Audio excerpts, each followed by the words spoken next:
उत्तर प्रदेश में मिल्कीपुर विधानसभा सीट सबसे हॉट हो चुकी है, क्योंकि यहाँ पर जब चुनाव आयोग ने तारीखों का ऐलान करने की बारी आई तो कहा कि कोर्ट में यह मामला चल रहा है, इसलिए इस पर चुनाव की तारीखों का ऐलान नहीं होगा। हमारे साथ बात करने के लिए याचिकाकर्ता पूर्व विधायक मिल्कीपुर से गोरखनाथ बाबा हैं। उनसे पूछते हैं कि आखिर ऐसा क्या था जिसकी वजह से वो कोर्ट पहुँचे और अब कोर्ट में क्या सुनवाई चल रही है।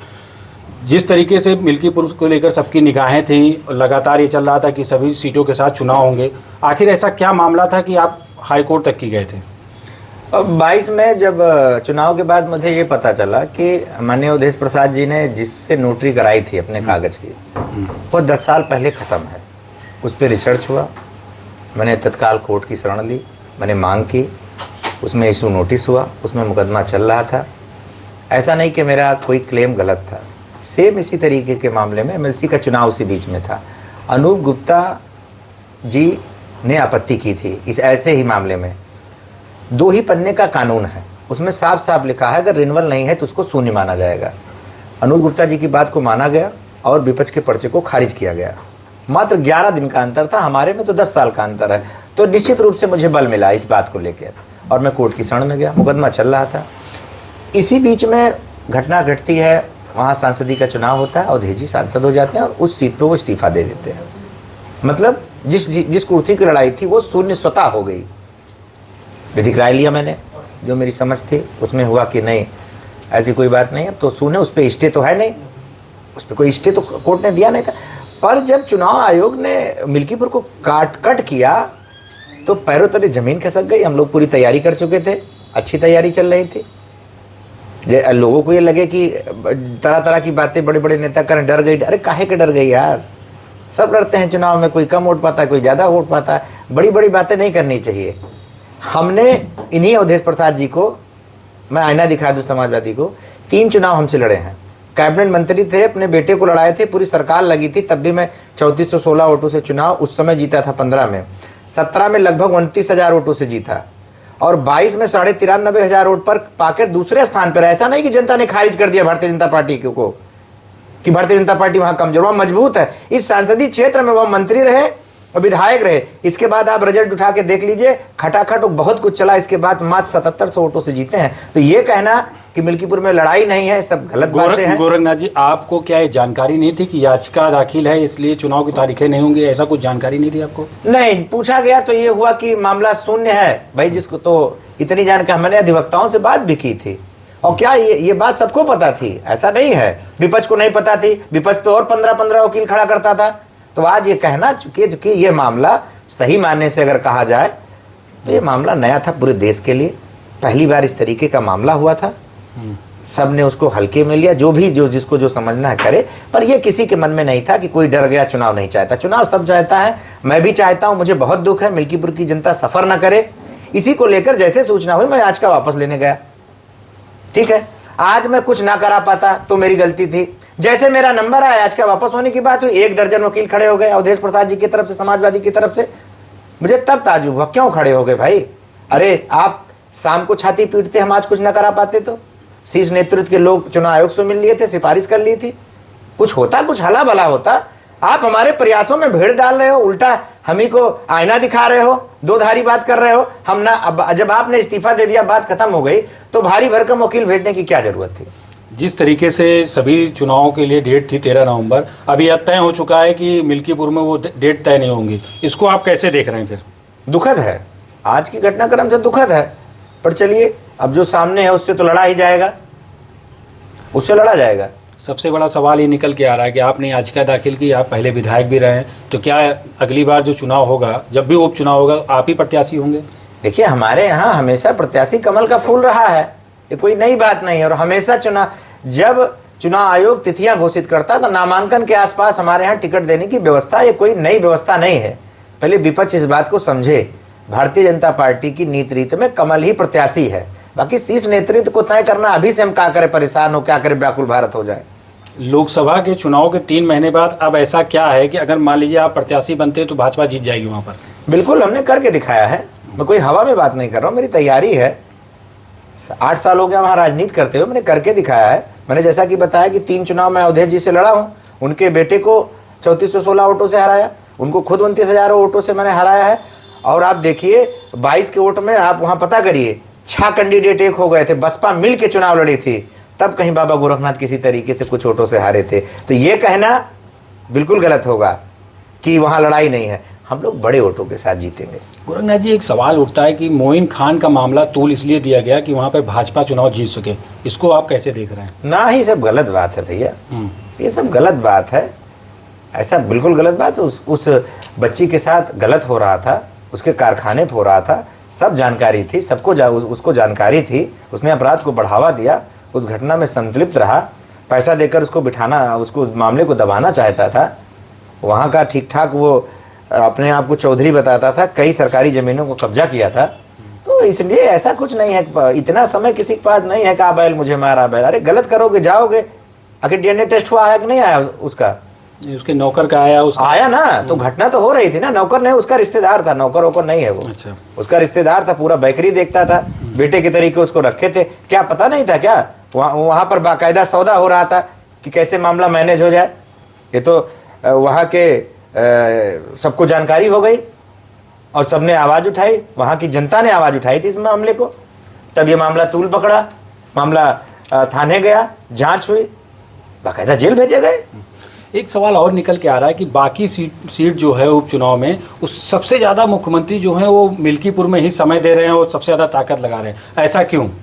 नहीं, मिल्कीपुर के अयोध्या तो सिर्फ उनको ज़्यादा प्यार है, हमेशा जाते रहे हैं, 2 बार गए, कोई ऐसा थोड़ी ना कि मार रोज वहीं पड़े रहते हैं। और हम तो कहते हैं मिल्कीपुर अक्सर जाए मुख्यमंत्री हमारे, जब जाते हैं कोई ना कोई सौगात देते हैं। कौन नहीं चाहता कि हमारा मुख्यमंत्री हमारी विधानसभा में? हमारा तो सौभाग्य है कि मुख्यमंत्री जी बार बार आए। कभी आते हैं तो 50 रोड दे के जाते हैं, कभी आते हैं तो स्टेडियम दे के जाते हैं, बहुत सारी योजनाएं देते हैं।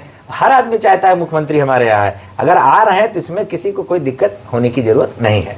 विपक्ष के नेता अखिलेश यादव का कहना है कि बीजेपी इंटरनल सर्वे में चुनाव हार रही थी, इसलिए मिल्कीपुर में उपचुनाव नहीं करा रही। क्या उनके सर्वे में कुछ सच्चाई है, आपको लगता है? नहीं, होने तो पूछ के करावत ही भाजपा वाले, रतिया होने सतवा चाय पियत हुई है ना। ये सब हवाई बात है। आज दिख गया ना, आज दिखा आपको, ठीक है हमने कोई याचिका की थी, ठीक है हमारे वजह से चुनाव टल गया, हमको इस बात का दुख है, हम याचिका वापस लेने गए। क्या जरूरत थी आज 1 दर्जन लोगों को भेजने की? हम ना करा पाते तो फिर आज शाम को छाती पीटते? क्या ये क्या दिखाता है? हम पूछना चाहते हैं आपके चैनल के माध्यम से, इस पे जवाब मांग लीजिए। हम ना क्यों चले गए? अब झुआ भर के उसमें अंग्रेजी बता रहे थे भी एक चैनल पे। अरे हम कौन वकील हुए? हम चुपाई मारे, आपके प्रत्याशी इस्तीफा दे रहा, हम अपन वापस लिए गा रहे। क्या जरूरत रहा 20-15 वकील, 1 दर्जन वकील भेजे? भैया हम बहुत कुछ नहीं जाने, पर इतना तो जाने था, इतना बुद्धू थोड़ो ना, विधायक रहे, राजनीति कर रहे हैं, तो ऐसा नहीं है। मतलब अब आप दावा कर रहे हैं कहीं ना कहीं सपा जो है वो नहीं चुनाव चाहती? बिल्कुल नहीं चाहती भाई, ना हो पाता, हम लोग ना करा पाते। क्या सपा को नहीं पता था? वहां 15 वकील खड़ा करते थे अवधेश जी, तो उनको नहीं पता था?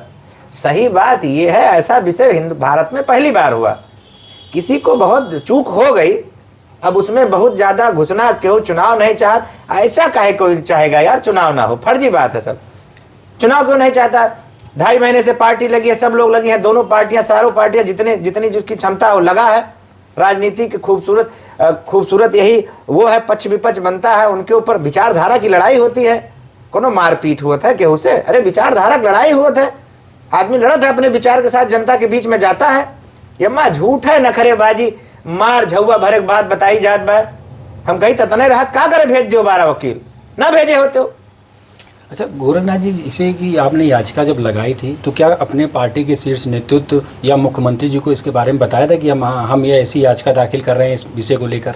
नहीं, निश्चित रूप से जैसे कोई भी बात होगा, हम लोग भारतीय जनता पार्टी कार्यकर्ता, उस समय मैंने पदाधिकारियों से बात की थी, अपने जिले में बात करके, तब मैंने बाकायदा केस किया था, पेपर में भी आया था, उस पर बहुत गहमा हुई। नहीं, मुख्यमंत्री जी को आपने बताया था, कुछ ऐसा अवगत कराया था? नहीं, मुख्यमंत्री जी को नहीं बताया था, मुख्यमंत्री जी ने बताया, पर हमारे यहाँ संगठन जो है बड़ा होता है, हम लोग संगठन के संज्ञान में पूरी बात डाले, संगठन को बता के अपना मुकदमा चल रहा था।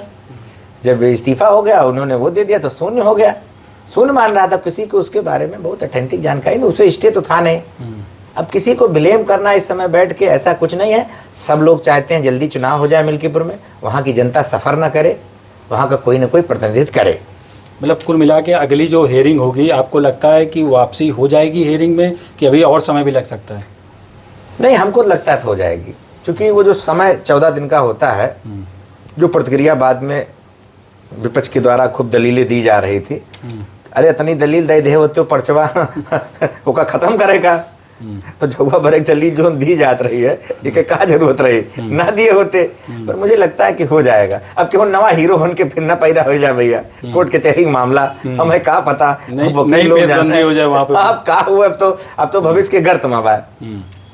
आपकी दावेदारी मिल्कीपुर को लेकर बिल्कुल वैसा ही है जैसे अभी तक चलती आ रही है? बिल्कुल पूरे ऊर्जा के साथ है भाई, सेवक है, वहाँ विधायक रहे, 22 का चुनाव पार्टी ने लड़ाया, पार्टी का आशीर्वाद है, दौड़ते रहते हैं, करते रहते हैं, पार्टी जिसको लड़ाना होगा लड़ाएगी। पर हम कैसे अपने आप को कमजोर समझे भाई, राजनीति करने निकले हैं, सेवा करने निकले हैं, तो उससे कहीं से पीछे नहीं। बाकी शीर्ष नेतृत्व का जो निर्णय होगा माना जाएगा, इसमें कोई वो नहीं है। अच्छा, लोकसभा में रेशियो कम हो गया था वोटिंग का मिल्कीपुर से, क्योंकि बताया जा रहा है कि वहाँ से भी सबसे ज़्यादा भाजपा आ रही है, ऐसा क्यों, मतलब क्या था? नहीं, गलत जानकारी है आपके पास। सबसे अच्छा प्रदर्शन वहीं से अवधेश प्रसाद मंत्री रहे, वहीं उनका राजनीतिक गढ़ रहा, वहीं से वो विधायक रहे, उसके बाद भी सबसे कम वोटों से वहाँ जीते हैं। आप पता कर लीजिए, यादवों का गढ़ है, मुस्लिमों का गढ़ है, बहुत बड़ी संख्या में। जब आप जातीय आंकड़ा देखेंगे तो उनके पक्ष में दिखता है। इसके बाद मात्र 77 वोटों से जीते हैं। तो ये कहना कि मिल्कीपुर में वो सबसे अच्छा लड़े, बल्कि मिल्कीपुर में सबसे खराब लड़े। 4 विधानसभा में सबसे नीचे मिल्कीपुर आती है। गोरखनाथ जी, आप लंबे समय से वहाँ देख रहे हैं, विधायक भी रहे हैं, क्षेत्र में घूम रहे हैं, किसका वोट सबसे ज़्यादा निर्णायक है? क्योंकि अखिलेश यादव कहना है पीडीए के आगे कोई नहीं टिकेगा। नहीं, ऐसा नहीं। देखिए, कोई फार्मूला पार्टियां सब बनाती हैं, कोई फार्मूला हमेशा नहीं लागू किया कर सकते आप। हो गया एक बार, अभी जो वहाँ 2-3 घटनाएं घटी, उससे लोगों के मन में बड़ा असंतोष है। एक तो परिवारवाद कहीं ना कहीं उनको ले डूबेगा। ये सांसद हुए, कोई कार्यकर्ता लड़ता, काफ़ी विद्रोह भी है, कई वीडियो भी है, जो टिकट मांग रहे हैं वो भी कह रहे हैं बाबा गोरखनाथ को जिताएंगे। मंत्री जी के घर के सामने ही सैकड़ों लोग नारा लगाते हैं बाबा गोरखनाथ जिंदाबाद, समाजवादी के लोग लगाते हैं। तो आप समझ सकते हैं कि वहाँ भी सब कुछ ठीक ठाक नहीं है। अच्छा, मैं ये बात इसलिए नहीं कह रहा, हवा में नहीं बात करता, मेरे पास प्रमाणिक सबूत है। मैंने समाजवादी के जलजले में चुनाव जीता है 3416 वोटों से। मैंने समाजवादी के में रहते उनको हराया है चुनाव। तो मेरा क्लेम बनता है और मेरी बात हक भी बनता है, और मैंने करके दिखाया। ऐसा आप पता करिए, 6 प्रत्याशी फोटो सहित आपको मिलेगा, आप सर्च करेंगे। डेली एक प्रत्याशी जो है अवधेश प्रसाद जी किसी न किसी पर रोहन लेकर, झूठ देकर, जो भी उनकी मंशा रही, ठीक है, जो चुनाव जीतता है उसका स्वागत है। समाज मतलब 6 प्रत्याशी एक तरफ हो गए थे, बाबा गोरखनाथ एक तरफ थे, फिर भी भारतीय जनता पार्टी कार्यकर्ताओं ने एड़ी चोटी का जोड़ लगाकर 93,500 वोट दिलवाया मुझे। तो ये कहना हम कहीं लड़ाई में नहीं है, पीडीए ही चलेगा, गलत है। आखिर जिस समाज से वो आते हैं उसी समाज से हम भी आते हैं। वहाँ की जनता कह रही है कि बाप को बना दिया है, बेटे को कतई नहीं बनाएंगे। वहाँ की आम जनमानस इस बात को कहती है।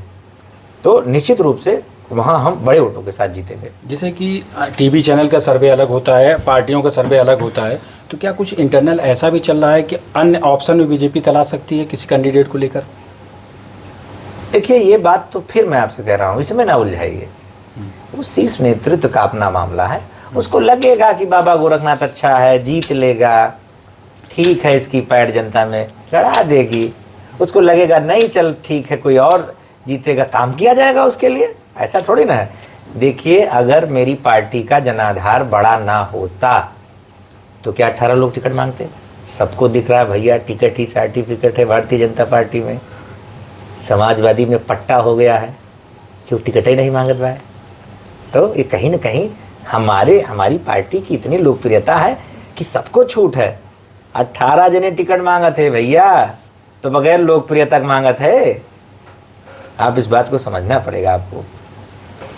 तो ये हमारे साथ बात करने के लिए गोरखनाथ बाबा जी, जिनका साफ कहना है याचिका पे अगले 15 दिनों में जो सुनवाई होगी, उनको पूरी उम्मीद है कि उस पर फैसला आ जाएगा और उपचुनाव की तारीखें भी हो जाएंगी। उनका कहना है पार्टी जिसको भी टिकट देगी, मुझको टिकट देगी या किसी अन्य को टिकट देगी, हम मिलकर चुनाव लड़ाएंगे। आदित्य तिवारी, दैनिक भास्कर, लखनऊ।